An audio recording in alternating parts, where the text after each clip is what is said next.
Hey film fans, what if I told you you could bop back to the 70s and find an indie film with this cast? Jeff Goldblum, Lindsay Krause, John Hurd, Stephen Collins, Jill Eikenberry, Joe Morton, Michael Pollard, Marilu Henner, Bruno Kirby, the ineffable Gwen Wells, and a host of amazing character actors who would show up in all your favorite films of the 80s and 90s. Oh, and Robert Costanzo. That's right, Joey's dad. You'd be like, what film is this? It's 1977's Between the Lines, director Joan Micklin Silver's follow-up to her debut film Hester Street, and the subject of this episode of what makes this film great.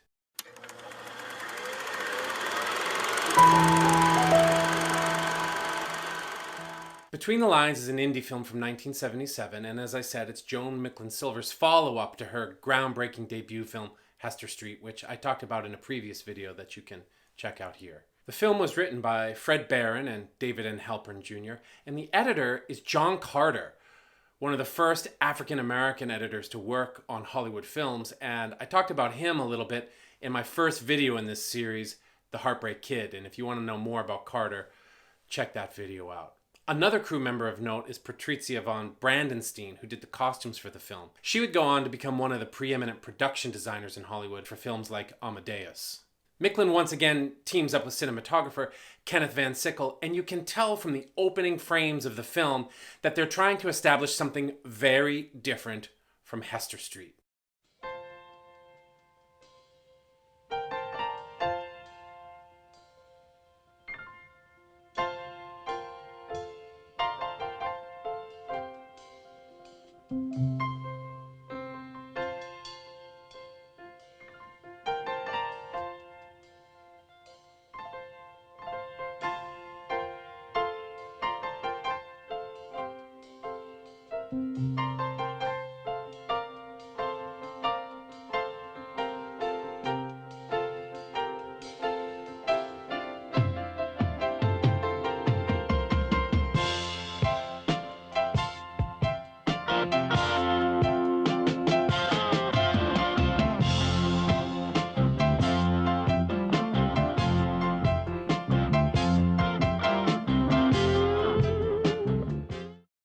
That aerial photography, which is already a lot more sort of complicated or complex or certainly expensive than anything in Hester Street, but also the colors, the activity, the modernity of the film tells you right away, this is not another 19th century period piece. This is now.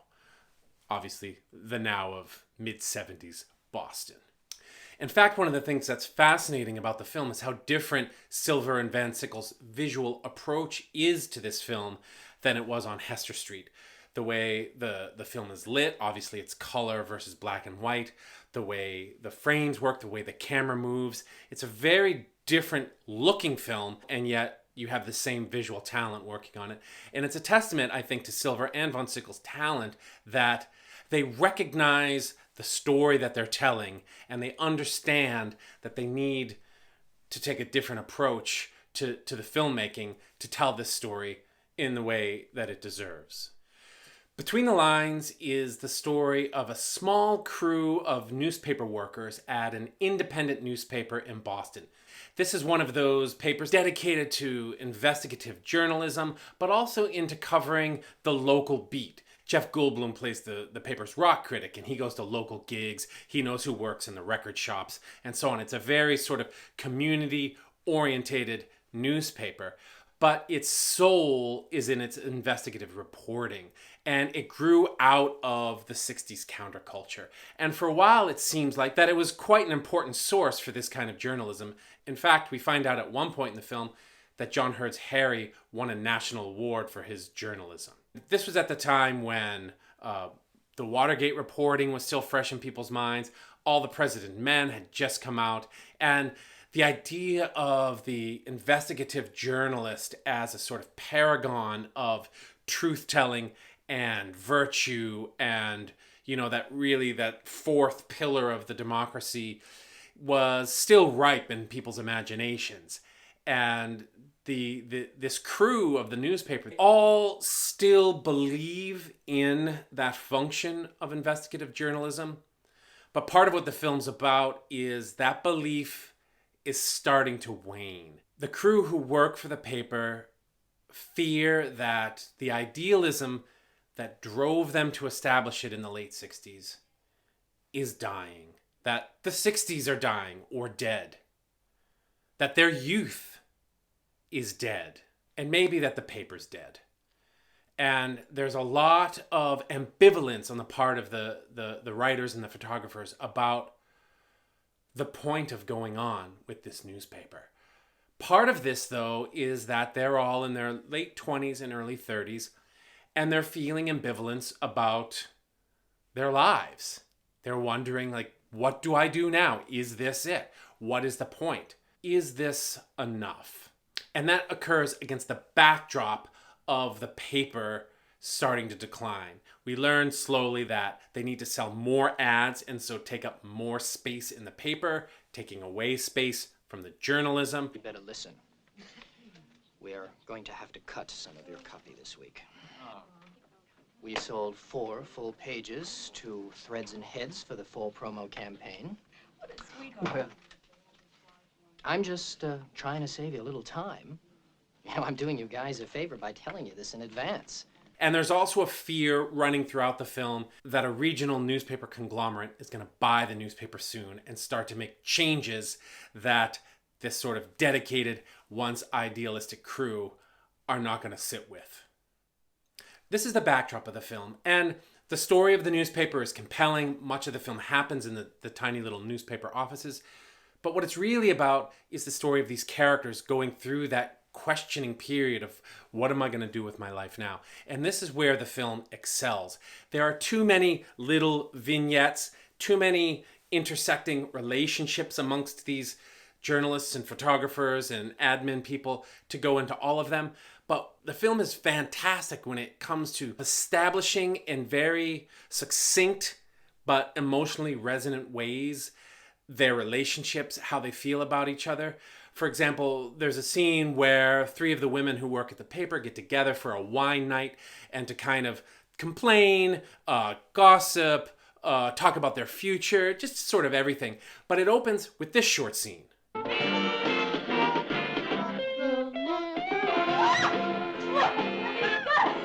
me 5. Hey, what happened to all those things you promised us? Huh? How about the groupies? Later. Yeah, male dancers. Bang. Here we go. 5, 6, 7, 8.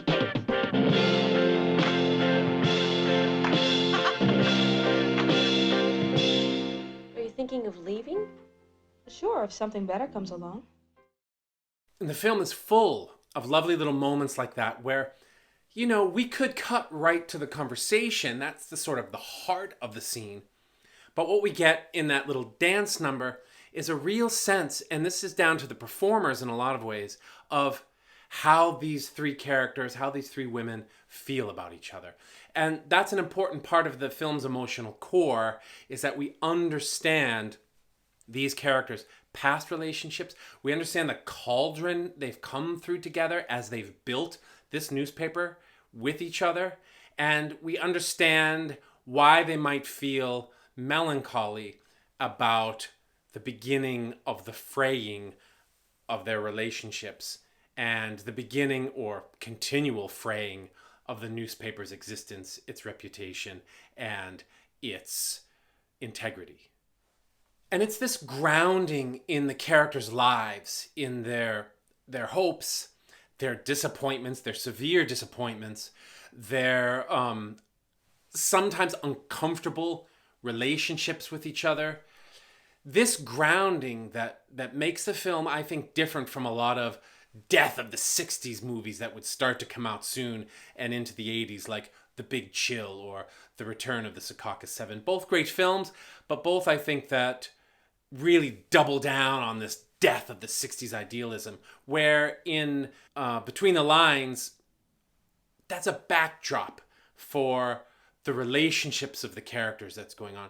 For example, Stephen Collins' Michael, one of the reporters for the paper, is working on a book deal throughout the film, and it's getting closer, and it looks like he's going to get a book deal, which is going to require him to move to New York City, to leave the paper, but also potentially to give him more money. You know, they're all broke, they're all working on a shoestring, and now Michael's going to have more money, he's going to be in New York City, he's going to have national recognition. And on the one hand, his colleagues are proud of him for this. You know, they celebrate this. This is great.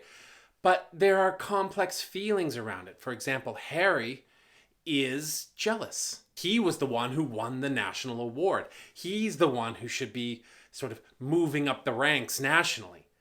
But no, it's Michael. And he's proud of him. And the film does a fantastic job of capturing Harry's confused feelings about this. And John Hurd is, you know, if the only thing you know him as is the father in the Home Alone movies, you really need to see his performance here. He's young, he's vibrant, he's a dick. He's still got some verve in him for, you know, the drive of the job, the ethics of the job.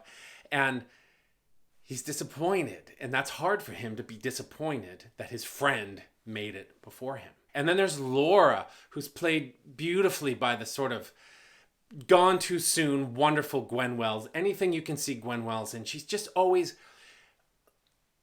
almost not there. And she's got this kind of well of sorrow as a performer that she's able to translate into something really special on screen. And she does it again here in Between the Lines. And she's Michael's girlfriend. And Michael assumes that Laura's just going to quit the paper, pack up, and move to New York with him.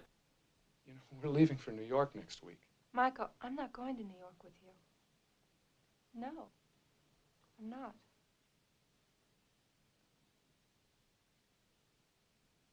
Oh, yeah, well, that's right. You've got your... What am I supposed to do in New York? My work is here, my friends are here.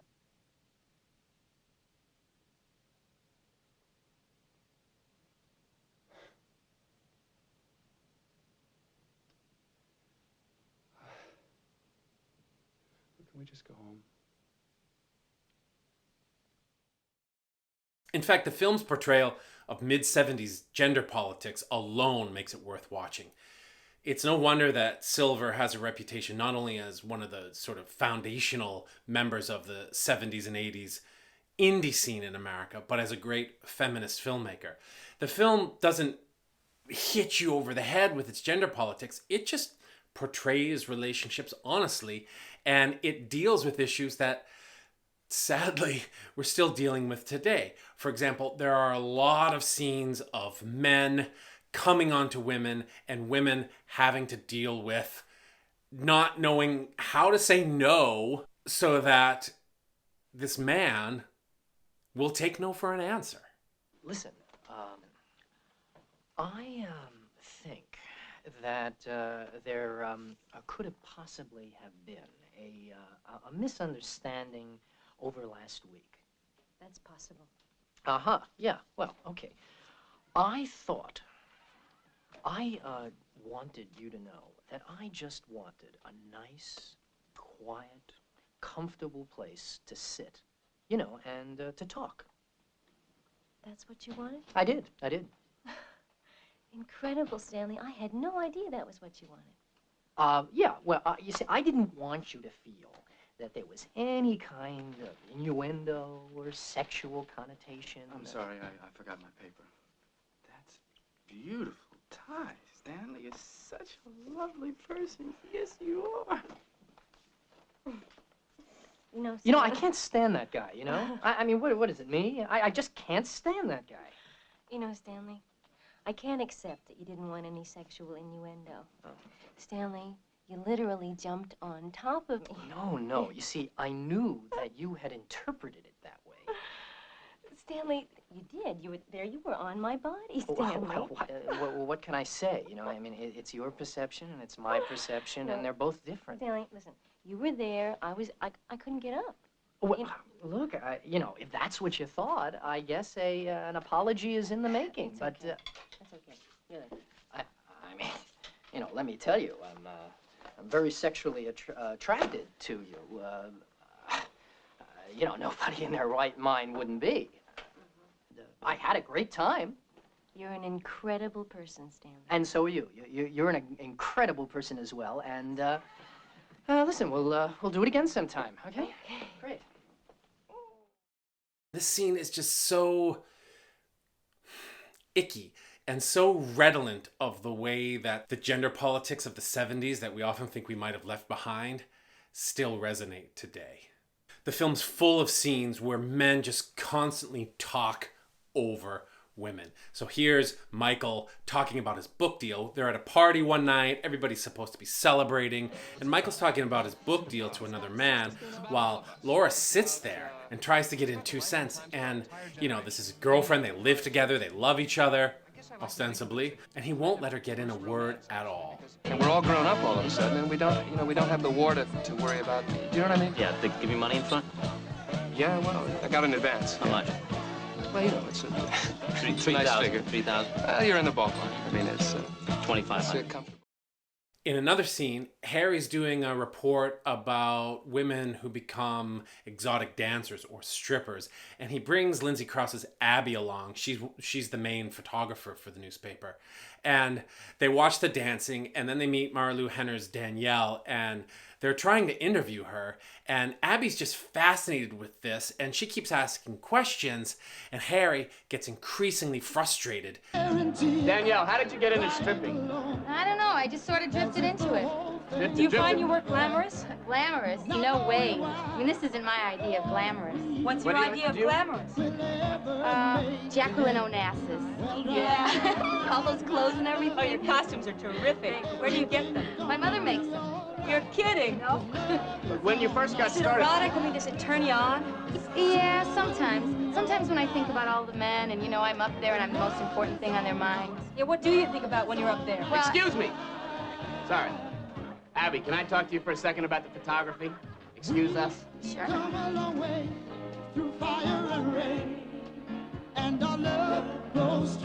Look, you're the photographer. Take the photographs. If you want to ask questions, set up an interview of your own, okay? Who is allowed to dominate conversations, and who is seen as pushy when they try to ask a few questions? In addition to all this, the film is just full of so many wonderful touches as these stories are unfolding about what's going to happen to the paper and what these people are going to do if the paper folds or if they just give in to their desire to leave. Amidst that are these little scenes that seem to be almost superfluous, but that tell us so much about the characters. And Jeff Goldblum gets a lot of them. Goldblum seems fully formed here as Goldblum. And throughout the film, he's broke and he's constantly asking for loans. He's constantly asking for raises and he never seems to have any money no matter what. So in one scene, he takes a bunch of his LPs to a used record store to try to sell them. And we get this wacky little scene. Struck gold, Alan. Not fool's gold, but real gold. The real thing, the mother lode, Alan. What's that down, Dave? Huh? Let's take a look. Let's take a look. Here they are, the gems. What price for those? Do you have the, Alan, this is Dave. Dave, this is Alan. I do. Do you have the bootleg Southside Johnny? Sure. Okay. You know how to tell a good bootleg from a bad bootleg? No. I'll tell you. You look for two things, if it's warped or if it's straight.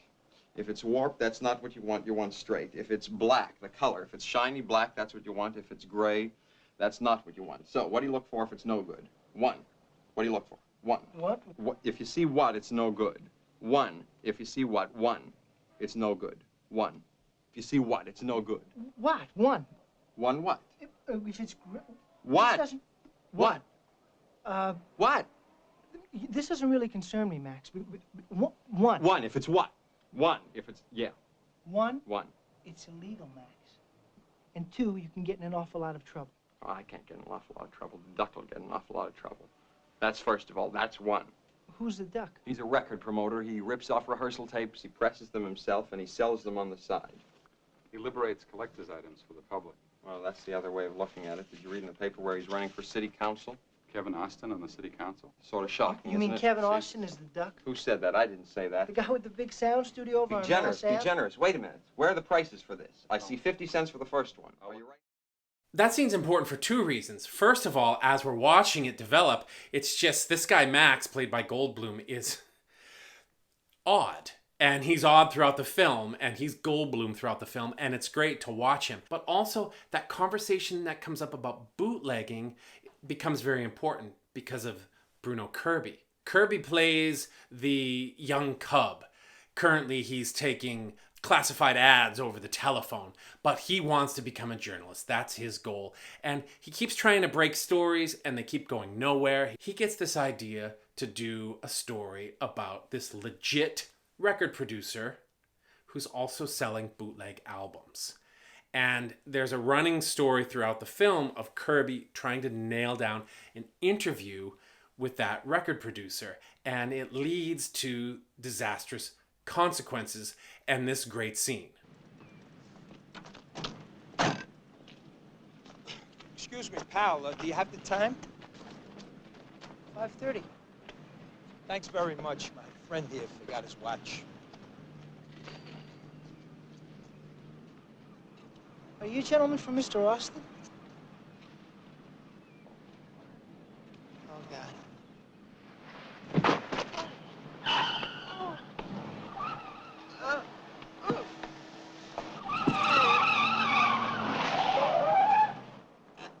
Come on, Mac!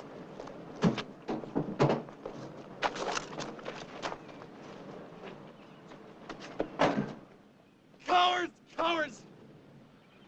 God. Max! Cowards! What am I about? You want to fight? Fight with me! You jump it out! You're so brave you want to fight in twos! David? You can't crush the seeds of truth, you bullies! Poor dumb bastards, let it go!